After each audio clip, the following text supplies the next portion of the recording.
नमस्कार मेरे श्रोतागण। मैं आपको आज ज्योतिष के विषय में एक चर्चा करने जा रही हूँ कि ज्योतिष क्या है। ज्योतिष ये वेद का छठा अंग ज्योतिष है।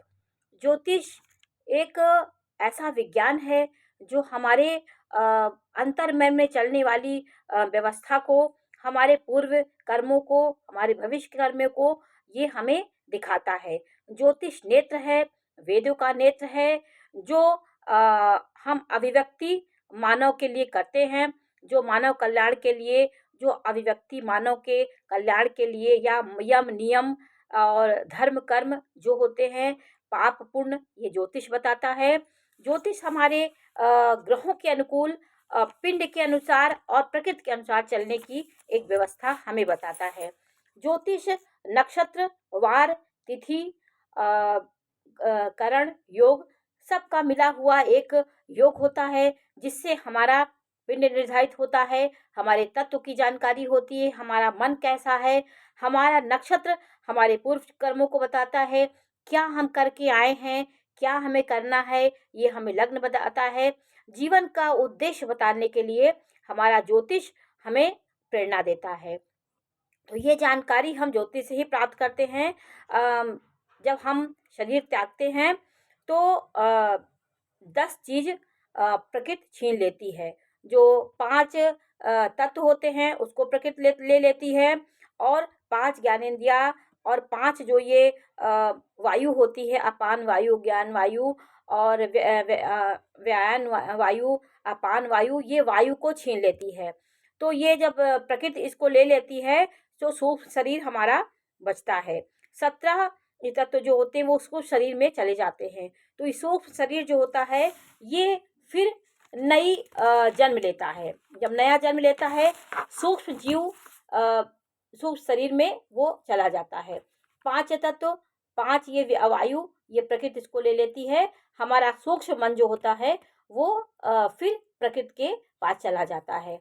तो जब ये जीवात्मा, फिर कोई संसर्ग होता है स्त्री पुरुष का, तो जीवात्मा अपनी स्वेच्छा से अपने बचे हुए कर्मों को पूरा करने के लिए हमें फिर शरीर धारण करना पड़ता है। जीवन की अनंत यात्राएं हम सूक्ष्म शरीर से ही प्राप्त करते हैं। हमारा सूक्ष्म शरीर कहाँ कहाँ विचरण कर रहा है, किस जगह पे हमें जन्म लेना है, ये हमारे कर्मों पे निर्भर होता है। ईश्वर ज्योतिष नेत्र है।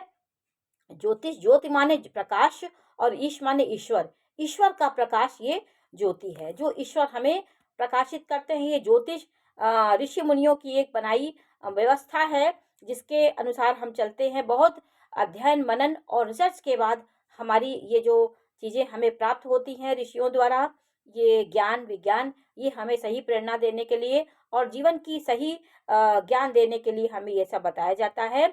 हम पूर्व जन्म में कैसे कैसे हमारी मृत्यु हुई, किस प्रकार हम शरीर धारण किए हैं, पूर्व जन्म की बातों को याद करना। जो हमारे साधना पुरुष हो जाते हैं, साधनात्मक जीवन जीते हैं, या फिर ऋषि मुनि होते थे, वो अपने पूर्व जन्मों के कर्मों को समझते थे। जैसे भगवान श्री कृष्ण ने अर्जुन से कहा कि अर्जुन, तुम नहीं जानते, मेरा तुम्हारा सामना पहले भी हो चुका है, लेकिन हम नहीं जान पाते हैं, क्योंकि हम इस संसार में बंधे होते हैं। जो साधनात्मक व्यक्ति होते हैं, साधना करते हैं, वो इसको समझते हैं। तो उन्होंने यही कहा कि जब हम शरीर छोड़ते हैं, मृत्यु जब हमारी होती है, तो कितनी यात्रा हम जीवन की कर चुके हैं, किस लग्न में नक्षत्र मेरा जन्म हुआ है, हमें क्या करना है, कौन सी इच्छा छोड़ के हम आए हैं। जो जिस इच्छा को हम छोड़ के इस जन्म में आते हैं, वही इच्छा हमारे इस जन्म में भी भरपूर हमारे जीवन में रहती है, उसी की हम कामना करते रहते हैं। तो जो इच्छाओं को छोड़ते हैं वो हमारा नक्षत्र बताता है। तो ये नक्षत्र हमें ये बताते हैं कि ग्रह नक्षत्र भी हमारी आत्मा को बताते हैं। सूर्य हमारी आत्मा को बताता है। पूरा ब्रह्मांड, पूरी सृष्टि की जो भी पशु पक्षी जीव स्थिर चर जितने भी प्राणी है, सब में सूर्य का प्रकाश और सूर्य की आत्मा विद्यमान है। सूर्य की आत्मा सब जगह विद्यमान होती है। सूर्य जब आत्मा ही जब आदमी की चली जाएगी, जीव खत्म हो जाएगा, तो संसार मर जाएगा। किसी प्रकार मृत्यु हो जाएगी। सूर्य का प्रकाश हर एक प्राणी के अंदर विद्यमान है। ये साक्षात देव हैं। सूर्य हमारे, चंद्रमा मन का कारक है। मन से प्रकृति का जो एक मेल होता है, ये मन दिखाता। मन नक्षत्रों में जब प्रवेश करता है तो उस तरह उसका मन हो जाता है। आपका मन कहाँ पे लगा हुआ है, ये हमारा चंद्रमा बताता है। आपका मन किस ओर जा रहा है, ये चंद्रमा से हमें जानकारी होती है। बुध जो है, बुध ग्रह है, वो बुद्धि का प्रकटीकरण करने के लिए बुध ग्रह होता है। बुध की अच्छी स्थिति हमें ज्ञान को अभिव्यक्त करने की क्षमता देता है। जैसे हम गुरु हैं, हमें ज्ञान देते हैं, ज्ञान हर चीज बताते हैं, लेकिन उन्हें अभिव्यक्ति करने की जो कला होती है वो बुद्ध के अंदर होती है। इसलिए बुद्ध की अच्छी स्थिति वाक्पटुता होती है, भाषा देने की क्षमता होती है, जातक बोलने में अच्छा होता है। शुक्र क्या होता है, वो पोषण करता है। इसलिए जो शुक्र होता है वो पोषण करता है। शुक्र को नारी शक्ति से जोड़ा गया, लक्ष्मी होती है। शुक्र पोषण करता है और ये स्वच्छंद है, वो किसी की बात में नहीं मानता, मनमाना है, क्योंकि दैत्याचार उसके दैत्य के आचार्य शुक्राचार्य उनके गुरु हैं। तो गुरु को भी कंट्रोल करने का शुक्राचार्य उनके गुरु, शुक्र के गुरु कर्मों को नियंत्रित करने के लिए गुरु का होना बहुत अति आवश्यक होता है। कुंडली में यदि शुक्र बहुत अच्छा है तो व्यक्ति सांसारिक चीजों में भागता है, भूमि भवन वाहन सुखों की खोज में भागता है। यदि उसका गुरु भी अच्छा हो गया तो उन सब चीजों में वो कंट्रोल करता है और जातक को अनैतिकता करने से बचाता है। किसी की अधिकता, किसी भी चीज की काम क्रोध मोह, जो ये इसकी अधिकता में हमें गुरु ज्ञान देता है, तो हम गुरु के नियंत्रण में रहते हैं। गुरु नियंत्रित करता है और यम नियम सब ये गुरु सिखाते हैं। तो ये नियोजन करने की जो क्षमता होती है गुरु में होता है, नियंत्रित करने की क्षमता गुरु में होती है, वो ज्ञान का पोषण करता है। और नक्षत्र जीव अपना शरीर के बारे में जानकारी होती। नक्षत्र हमें जीव शरीर जब धारण करता है, जो जिस शरीर को छोड़ के आया है, और समस्त क्रियाकलाप हम नक्षत्रों से निर्भर होता है। जैसे रोहिणी नक्षत्र है, ये रोहिणी नक्षत्र में जब चंद्रमा गोचर करता है तो ये कृष्ण जी का रोहिणी नक्षत्र था। तो कृष्ण जी चंद्रमा से शक्ति लिए थे, उनका उनका उनसे जुड़ा हुआ है। तो रामचंद्र जी सूर्यवंशी थे, उनके सूर्य का उनके अंदर प्रकाश था। नरसिंह भगवान की शक्ति मंगल से थी, ऊर्जा साहस पराक्रम ये नरसिंह भगवान का था, वो मंगल से वो अपना शक्ति लिए। और वराह अवतार ये राहु का संपर्क इससे होता। वराह अवतार में सुअर का अवतार लेकर के उन्होंने पृथ्वी को बचाया था। पिछले जन्म की अनंत जन्मों की जो यात्राएं होती हैं, ये हमारे नक्षत्रों पे निर्भर होती हैं। हम नक्षत्र पे पिछले जन्म के कर्मों का रूपरेखा ये नक्षत्र से जानकारी होती है। हम चंद्रमा जिस नक्षत्र में गोचर करता है उस नक्षत्र से पता चलता है कि आप किस प्रकार की सोच, किस प्रकार की आपकी सोच लेकर के आप आए हैं, क्या सोचते हैं, ये हमारा मन बताता है। चंद्रमा मन बताता है। चंद्रमा 9 ग्रहों में चंद्रमा मन का कारक है। 5 तत्व संपूर्ण ब्रह्मांड में इनका पिंड से जितने भी प्राणी हैं वो जन्म लेते हैं। ये जो चंद्रमा है ये पिंड है, यथा पिंडे तथा ब्रह्म, यत पिंडे तथा ब्रह्म तत् ब्रह्मांडे। जिस प्रकार हमारे सूक्ष्म शरीर की जो व्यवस्था होती है शरीर धरती पे, उसी प्रकार हमें आकाश में भी और सूक्ष्म शरीर में भी वही चीजें होती हैं। सूक्ष्म शरीर से स्वरूप देखा जाता है। सूक्ष्म शरीर हमें ये अनंत यात्राएं उसकी होती है, लेकिन हम उसको समझ नहीं पाते हैं। शरीर ये पंच तत्व में विलीन हो गया, लेकिन सूक्ष्म आत्मा चली जाती, वो फिर जन्म लेती है, अनंत यात्राएं उसकी पूरी होती हैं।